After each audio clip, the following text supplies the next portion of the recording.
হঠাৎ ইরান কেন ভূগর্ভস্থ ক্ষেপণাস্ত্র কেন্দ্রে মোতায়েন করল খোররাম শাহর 4? ইরান কি তবে নতুন কোনো বার্তা পাঠালো যুক্তরাষ্ট্র ও ইসরায়েলকে? 2000 কিলোমিটার হামলার রেঞ্জ, 1500 কেজি ওয়ারহেড, 16 ম্যাক গতিতে আঘাত। ইসরায়েলের এয়ার ডিফেন্স সিস্টেম কি টিকবে এই মিসাইলের সামনে? একদিকে আলোচনা আর অন্যদিকে ক্ষেপণাস্ত্র মোতায়েন। ইহুদিবাদীদের বিরুদ্ধে কোন রণকৌশল সাজাচ্ছে তেহরান? তবে যুদ্ধ চায় না ইরান, কিন্তু কেউ যদি আয়াতুল্লাহ আলী খামেনির দেশটির বিরুদ্ধে আগ্রাসন চালানোর ষড়যন্ত্র করে, তাহলে তাদেরকে দাঁত ভাঙা জবাব দেওয়ার হুমকি দিয়েছে ইরানের সশস্ত্র বাহিনী। তাহলে কি ইরানের খোররাম শাহর 4 মডেলের ব্যালিস্টিক মিসাইলকেই ভয় পাচ্ছে যুক্তরাষ্ট্র? এসবের বিস্তারিত নিয়েই এবারের ইনসাইড স্টোরি। বিস্তারিত জানাতে আপনাদের সাথে আছি আমি সৃজন মাহমুদ।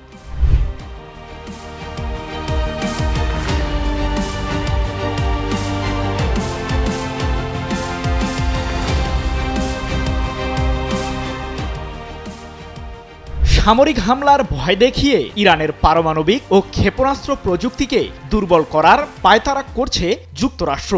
কারণ ইরানের প্রতিরক্ষা বহরে থাকা ব্যালিস্টিক ক্ষেপণাস্ত্রগুলো মধ্যপ্রাচ্যের মার্কিন সামরিক ঘাঁটি ও ইসরায়েলের জন্য ভয়ঙ্কর হুমকি তৈরি করছে, যার ফলে বর্তমান প্রেক্ষাপটে মধ্যপ্রাচ্যে দানবাকৃতির রণতরী এনেও ইরানের বিরুদ্ধে পদক্ষেপ নেওয়ার সাহস দেখাতে পারছেন না মার্কিন প্রেসিডেন্ট ডোনাল্ড ট্রাম্প। ইহুদিবাদীদের মাঝে ভয়ের মাত্রা আরও বাড়িয়ে তুলতে ইরানের সর্বোচ্চ প্রতিরক্ষা বাহিনী আইআরজিসি হঠাৎ করেই দেশটির গোপন একটি স্থানের ভূগর্ভস্থ ক্ষেপণাস্ত্র কেন্দ্রে খোররাম শাহর 4 মিসাইল মোতায়েন করেছে। সম্প্রতি এক প্রতিবেদনে বিষয়টি নিশ্চিত করেছে ব্রিটিশ বার্তা সংস্থা রয়টার্স। প্রশ্ন হলো, ইরানের খোররাম শাহর 4 ক্ষেপণাস্ত্রটি ইহুদিবাদীদের জন্য কতটা ভয় তৈরি করতে সক্ষম? 2000 কিলোমিটারের মাঝে থাকা শত্রুপক্ষের যে কোনো আস্তানা নিমিষেই গুড়িয়ে দিতে সক্ষম ইরানের খোররাম শাহর 4 মিসাইলটি, যা 1500 কেজি ওজনের ওয়ারহেড বহনে সক্ষম। ইসরায়েল কিংবা যুক্তরাষ্ট্রের এয়ার ডিফেন্স সিস্টেমগুলোকে ফাঁকি দিয়ে ইরানের এই মিসাইলটি সর্বোচ্চ 16 ম্যাক গতিতে আঘাত হানতে পারবে। খাইবার নামেও পরিচিত ইরানের এই মিসাইলটিকে দেশটির কৌশলগত ক্ষমতার একটি কেন্দ্রীয় হাব হিসেবেও বিবেচনা করা হয়ে থাকে। যুক্তরাষ্ট্রের সাথে ইরানের কূটনৈতিক আলোচনার মাঝেই এমন সিদ্ধান্ত কেন নিল আইআরজিসি? পারস্পরিক স্বার্থ বজায় রেখেই পারমাণবিক ইস্যুতে যুক্তরাষ্ট্রের সাথে সমঝোতায় যেতে প্রস্তুত ইরান, কিন্তু কোনো প্রকার ভয়ভীতির সামনে নিজেদের সামরিক শক্তি ত্যাগ করতে অস্বীকৃতি জানিয়েছে আইআরজিসি। এ সম্পর্কে বাহিনীটির শীর্ষ কর্মকর্তা ব্রিগেডিয়ার জেনারেল ইয়াদুল্লাহ জাভানি বলেছেন, আমরা যুদ্ধ চাই না, কিন্তু শত্রুরা যদি আমাদেরকে ঘিরে ভুল সিদ্ধান্ত গ্রহণ করে, তাহলে আমরা দৃঢ়ভাবেই জবাব দেব। এদিকে পারমাণবিক ইস্যুতে যুক্তরাষ্ট্রের সাথে পরোক্ষ আলোচনায় নতুনভাবে বসেছে ইরান, যা 6 ফেব্রুয়ারি ওমানের রাজধানী মাস্কাটে অনুষ্ঠিত হয়েছে। যদিও সেই বৈঠক থেকে আনুষ্ঠানিক কোনো চুক্তির বার্তা আসেনি, তবে মার্কিন প্রেসিডেন্ট ডোনাল্ড ট্রাম্প ইঙ্গিত দিয়েছেন যে ইরানের সাথে এই আলোচনা শীঘ্রই আবারও অনুষ্ঠিত হবে। যদিও ইরানের পররাষ্ট্রমন্ত্রী আব্বাস আরাকচি হুঁশিয়ার করে জানিয়েছেন, পারমাণবিক ছাড়া অন্য কোনো ইস্যুতে মার্কিনীদের সাথে সমঝোতা করবে না তেহরান। যুক্তরাষ্ট্র ও ইসরায়েলের ক্রমাগত চাপের মুখেই ইরান বুনেছে এক অভেদ্য প্রতিরক্ষার জাল, যার কেন্দ্রেই রয়েছে দেশটির শক্তিশালী ব্যালিস্টিক মিসাইলের বহর। মূলত সেই ক্ষেপণাস্ত্রগুলোই এখন ইহুদিবাদীদের জন্য গলার কাটা হয়ে দাঁড়িয়েছে। প্রশ্ন হলো, কোন ক্ষেপণাস্ত্র দিয়ে যুক্তরাষ্ট্র ও ইসরায়েলের সামরিক ঘাঁটি গুড়িয়ে দেওয়ার হুমকি দিচ্ছে ইরান? ইরান যে ক্ষেপণাস্ত্রের দিক থেকে মধ্যপ্রাচ্যে শীর্ষ অবস্থানে রয়েছে, সে বিষয়টি ভালোভাবেই টের পেয়েছে যুক্তরাষ্ট্র ও ইসরায়েল, যার কারণেই ইরানের ব্যালিস্টিক মিসাইল কর্মসূচির উপর নতুন করে বাধা সৃষ্টির পায়তারা করছে ইহুদিবাদীরা। রাশিয়া, চীন নাকি উত্তর কোরিয়া? ইরানের মিসাইল টেকনোলজির পেছনে আসলে কার হাত রয়েছে? প্রশ্ন হলো, পুরো ইসরায়েলকে গুড়িয়ে দিতে ইরানের কাছে কি কি মিসাইল রয়েছে, আর সেগুলোর ক্ষমতাই বা কতটুকু? যুক্তরাষ্ট্রের জাতীয় গোয়েন্দা দপ্তরের তথ্য বলছে, মধ্যপ্রাচ্যে সবচেয়ে বেশি ক্ষেপণাস্ত্রের মজুদ রয়েছে ইরানের কাছে, যেগুলো দিয়ে অত্যন্ত সহজেই ইসরায়েলের বিরুদ্ধে হামলা চালাতে পারবে আয়াতুল্লাহ আলী খামেনির দেশটি। পশ্চিমা দেশগুলো মূলত ইরানের ব্যালিস্টিক মিসাইল অস্ত্রাগারকে মধ্যপ্রাচ্যের স্থিতিশীলতার জন্য একটি প্রচলিত সামরিক হুমকি হিসেবে অভিযোগ করে আসছে। কারণ তেহরান যদি পারমাণবিক অস্ত্র তৈরিতে সফল হয় তাহলে এই মারণাস্ত্রটি পরিবহনের জন্য ইরানের কাছে রয়েছে পর্যাপ্ত পরিমাণে মিসাইল। যদিও আয়াতুল্লাহ আলী খামেনির নেতৃত্বাধীন ইরান বারবার দাবি করেছে যে পারমাণবিক অস্ত্র তৈরির কোনো উদ্দেশ্য নেই দেশটির। প্রশ্ন হলো, পশ্চিমাদের মাথা ব্যথার কারণ হয়ে ওঠা ইরানের এই ব্যালিস্টিক মিসাইল আসলে কি জিনিস? ব্যালিস্টিক মিসাইল হলো রকেট চালিত এক ধরনের অস্ত্র। বিভিন্ন দূরত্বে হামলা চালানোর জন্য বিস্ফোরক কিংবা জৈবিক, রাসায়নিক ও পারমাণবিক ওয়ারহেড বহন করতে এই মিসাইলগুলো ব্যবহার করা হয়ে থাকে।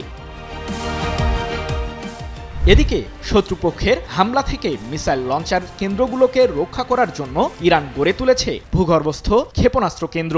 দেশটির কাছে বর্তমানে এই ধরনের 5টি কেন্দ্র রয়েছে, যেগুলো ইরানের রাজধানী তেহরানের আশপাশেই অবস্থিত। এমনকি উপসাগরীয় অঞ্চলের কাছাকাছি জায়গাতেও ইরানের ভূগর্ভস্থ কেন্দ্র রয়েছে বলে জানা গেছে, যেগুলোতে মোতায়েন রয়েছে শত শত ব্যালিস্টিক মিসাইল। সম্প্রতি এক প্রতিবেদনে এমন তথ্যই জানিয়েছে ব্রিটিশ বার্তা সংস্থা রয়টার্স।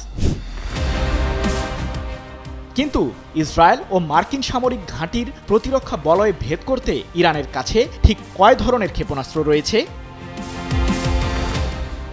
ইহুদিবাদীদের বিরুদ্ধে সফল হামলা চালাতে ইরানের অস্ত্রাগারে দূরপাল্লার একাধিক ক্ষেপণাস্ত্র রয়েছে বলে দাবি মার্কিন think tank centre for strategic and international স্টাডিজের, যেগুলোর মধ্যে রয়েছে সেজ্জিল মডেলের ব্যালিস্টিক ক্ষেপণাস্ত্র, যা প্রতি ঘন্টায় 17,000 কিলোমিটার গতিতে ছুটতে পারে। এই মিসাইলটি দিয়ে ইরানের সামরিক বাহিনী 2500 কিলোমিটার রেঞ্জের মাঝে হামলা চালাতে সক্ষম। এছাড়াও রয়েছে এমাদ-1 ও গাদর মডেলের ব্যালিস্টিক মিসাইল, যা 2000 কিলোমিটারের মাঝে ইসরায়েলের সামরিক আস্তানা নিমিষেই গুড়িয়ে দিতে সক্ষম। 2023 সালে প্রথমবারের মতো দেশীয়ভাবে তৈরি ফাত্তা-1 মডেলের হাইপারসনিক ব্যালিস্টিক মিসাইল উন্মোচন করেছিল ইরান, যা শব্দের চেয়ে কমপক্ষে 5 গুণ বেশি গতিতে ছুটতে পারে, যার কারণে এই ক্ষেপণাস্ত্রটিকে প্রতিহত করতে পারবে না ইসরায়েলের এয়ার ডিফেন্স সিস্টেমগুলো। তবে প্রশ্ন থেকেই যায়, ইরানের ক্ষেপণাস্ত্র কার্যক্রমকে শক্তিশালী করার পেছনে কোন দেশের সংশ্লিষ্টতা রয়েছে? যুক্তরাষ্ট্র ভিত্তিক সামরিক গবেষণা সংস্থা আর্মস কন্ট্রোল অ্যাসোসিয়েশনের দাবি, ইরানের ক্ষেপণাস্ত্র কর্মসূচি মূলত উত্তর কোরিয়া এবং রাশিয়ার তৈরি করা নকশার উপর ভিত্তি করেই প্রতিষ্ঠিত। সেই সাথে ইরানের এই খাতে চীনেরও রয়েছে গভীর সংশ্লিষ্টতা। পারমাণবিক ইস্যুতে যুক্তরাষ্ট্রের সাথে ইরান সমঝোতার ইঙ্গিত দিলেও ক্ষেপণাস্ত্র কর্মসূচিকে ঘিরে অনড় অবস্থানে তেহরান। এদিকে কূটনৈতিক আলোচনা শুরু হলেও যুদ্ধের উত্তেজনা দুই পক্ষের মাঝে এখনও কমেনি। মধ্যপ্রাচ্যের নির্দিষ্ট জলসীমায় শক্তিশালী রণতরী নিয়ে প্রস্তুত আছে মার্কিন সামরিক বাহিনী। প্রশ্ন হলো, পারমাণবিক ইস্যুতে ইরান যুক্তরাষ্ট্রের সমঝোতা না হলে কি যুদ্ধ অনিবার্য? এক রণতরী মধ্যপ্রাচ্যে এনেই ইরানের উপর মনস্তাত্ত্বিক চাপ তৈরির ষড়যন্ত্র করেছে যুক্তরাষ্ট্র। মার্কিনী বিমানবাহী ওই রণতরীতে রয়েছে কয়েক ডজন যুদ্ধবিমান, টমাহক ক্রুজ ক্ষেপণাস্ত্র ও শত্রুপক্ষের মিসাইল বিধ্বংসী ডেস্ট্রয়ার। আর টানা কয়েকদিন ধরেই ইরানের বিরুদ্ধে সামরিক হামলা চালানোর হুমকি দিয়ে আসছেন মার্কিন প্রেসিডেন্ট ট্রাম্প। এর মাঝেই জানা গেল যুক্তরাষ্ট্রের রণতরীটির সঠিক অবস্থান। মার্কিন কেন্দ্রীয় কমান্ডের মুখপাত্র ক্যাপ্টেন টিম হকিন্সের বরাতে ব্রিটিশ সংবাদ মাধ্যম বিবিসি জানিয়েছে, ইরানের উপকূলীয় অঞ্চল থেকে 500 মাইল দূরে আরব সাগরে রয়েছে যুক্তরাষ্ট্রের বিমানবাহী রণতরী ইউএসএস আব্রাহাম লিঙ্কন। আর সেখান থেকেই সম্প্রতি ইরানের সশস্ত্র বাহিনীর শাহেদ 129 মডেলের আত্মঘাতী একটি ড্রোনকে ভূপাতিত করার দাবি করেছে মার্কিন কেন্দ্রীয় কমান্ড।